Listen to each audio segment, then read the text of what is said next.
तो कैसे आप सभी, उम्मीद है सभी लोग अच्छे होंगे। चलिए दोस्तों, टॉप 25 इम्पोर्टेंट प्रश्नों को हम देखते हैं जो कि आपके यूपी पेट 2023 के लिए अति महत्वपूर्ण ये प्रश्न हैं। तो चलिए दोस्तों, बिना किसी देरी के आज की क्लास को स्टार्ट करते हैं।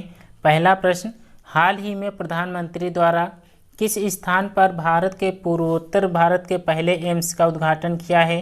तो पूर्वोत्तर भारत के पहले एम्स का उद्घाटन जो है प्रधानमंत्री द्वारा किस स्थान पर किया गया है? तो ये आपके असम के गुवाहाटी में किया गया है। ऑप्शन ए इसका बिल्कुल करेक्ट आंसर है। प्रश्न 2, कजाकिस्तान के अस्ताना में आयोजित एशियाई कुश्ती चैंपियनशिप 2023 में भारत ने महिला टीमों की रैंकिंग में कौन सा स्थान प्राप्त किया है? तो भारत ने महिला टीमों की रैंकिंग में कौन सा स्थान प्राप्त किया है? तो तीसरा स्थान प्राप्त किया है। ऑप्शन सी इसका बिल्कुल सही जवाब है। भारत की पहली विश्व टेबल टेनिस प्रतियोगिता का आयोजन किस राज्य में किया जाएगा? तो ये आपके गोवा शहर में किया जाएगा। ऑप्शन सी इसका बिल्कुल सही जवाब है। दोस्तों, आज हम टॉप 25 प्रश्न को देखेंगे और 25 प्रश्न में से जो है आपको आज 10 प्रश्न सही करना है। तो ईमानदारी के साथ जो भी 10 प्रश्न सही करें वो अपना आंसर जो है कमेंट बॉक्स में ज़रूर करेंगे और वीडियो को लाइक भी ज़रूर कर दीजिएगा। चैनल पर नए हैं तो चैनल को सब्सक्राइब जरूर कर लीजिएगा। अगला प्रश्न, पौधों को प्रकाश संश्लेषण के लिए निम्नलिखित में से किस गैस की आवश्यकता होती है? तो किस गैस की आवश्यकता होती है?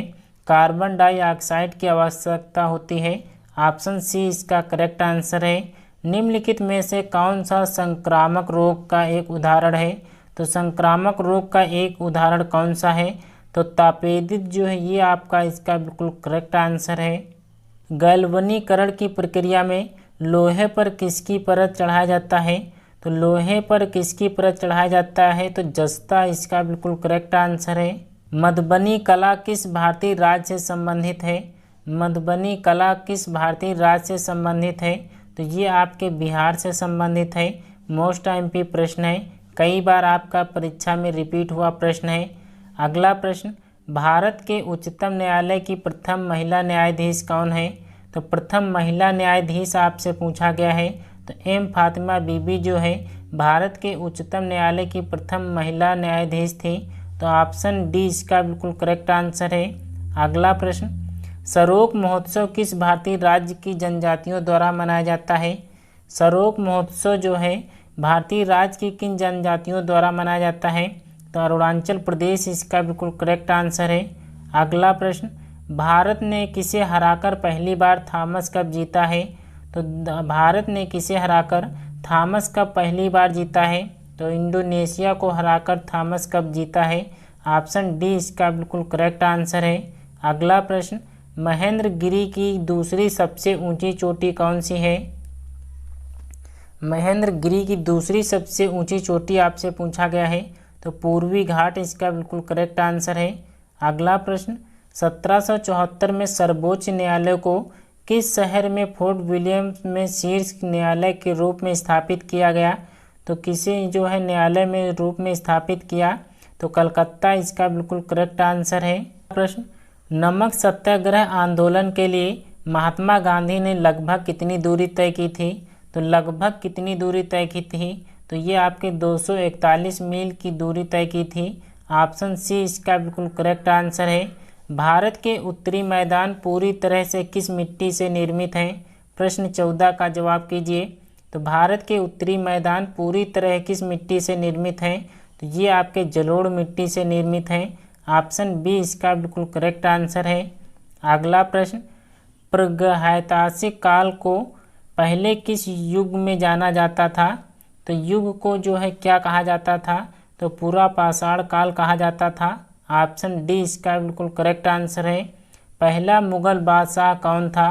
दिए गए ऑप्शन में से पहला मुगल बादशाह कौन था? तो 1526 में जो पानीपत की प्रथम युद्ध हुआ था वो आपके बाबर द्वारा लड़ा गया था। तो ऑप्शन बी इसका बिल्कुल करेक्ट आंसर है। आपका जो पहला मुगल बादशाह है वो आपका बाबर है। तो ऑप्शन बी इसका करेक्ट आंसर है। अगला प्रश्न, लोसर उत्सव किस जनजाति के लोगों द्वारा मनाया जाता है? तो लोसर उत्सव किस जनजाति के लोगों द्वारा मनाया जाता है? तो ये आपके मोनपा जनजाति लोगों के द्वारा मनाया जाता है। ऑप्शन डी इसका बिल्कुल करेक्ट आंसर है। महिला हॉकी विश्व कप 2022 का आयोजन किस देश में किया गया है? तो 2022 में महिला हॉकी विश्व कप का आयोजन कहाँ किया गया है? तो ये आपके स्पेन और नीदरलैंड यानी दोनों स्थानों पर किया गया है। ऑप्शन सी इसका बिल्कुल करेक्ट आंसर है। विश्व प्रेस स्वतंत्रता दिवस कब मनाया जाता है? विश्व प्रेस स्वतंत्रता दिवस कब मनाया जाता है? तो ये आपके 3 मई को मनाया जाता है। ऑप्शन सी इसका करेक्ट आंसर है। अगला प्रश्न, पर्यावरण के अनुकूल जीवन शैली के बारे में जागरूकता फैलाने के लिए केंद्रीय पर्यावरण मंत्री द्वारा शुरू किए गए शुभंकर का नाम क्या है? तो शुभंकर का नाम जो है वो आपका प्रकृति है। ऑप्शन ए इसका बिल्कुल करेक्ट आंसर है। निम्न में से कौन सी एक जल जनित बीमारी है? तो जल जनित बीमारी आपसे पूछा गया है। तो हैजा जो है ये आपका एक जल जनित बीमारी है। ऑप्शन सी इसका बिल्कुल करेक्ट आंसर है। प्रति इकाई समय में किसी वस्तु के वेग में परिवर्तन की दर क्या कहलाती है? ये आपकी त्वरण कहलाती है। ऑप्शन डी इसका करेक्ट आंसर है। भारतीय संविधान के किस अनुच्छेद में कहा गया है कि भारत का एक राष्ट्रपति होगा? तो किस अनुच्छेद में कहा गया है? तो ये आपके अनुच्छेद 52 में कहा गया है कि भारत का एक राष्ट्रपति होगा।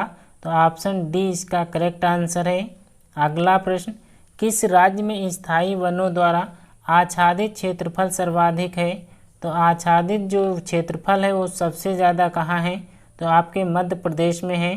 ऑप्शन बी इसका करेक्ट आंसर है। निम्नलिखित में से कौन सा महासागर दुनिया में तीसरा सबसे बड़ा महासागर है? तो तीसरा महासागर सबसे बड़ा आपसे पूछा गया है। अटलांटिक महासागर है, हिंद महासागर है, आर्कटिक महासागर है, प्रशांत महासागर है। तो हिंद महासागर आपका जो है तीसरा सबसे बड़ा महासागर है। ऑप्शन बी इसका बिल्कुल करेक्ट आंसर है। दोस्तों टॉप 25 प्रश्न किए हैं और 10 प्रश्न अगर आप ईमानदारी के साथ सही किए हैं तो प्लीज़ कमेंट जरूर करिएगा। वीडियो पसंद आई हो तो लाइक ज़रूर कर दीजिएगा। चैनल पर नए तो चैनल को भी सब्सक्राइब जरूर कर लीजिएगा। तो चलिए दोस्तों, आज की क्लास कैसी लगी कमेंट बॉक्स में ज़रूर बताना। मिलते हैं नेक्स्ट वीडियो में, तब तक के लिए अपना ख्याल रखिएगा। जय हिंद, जय भारत।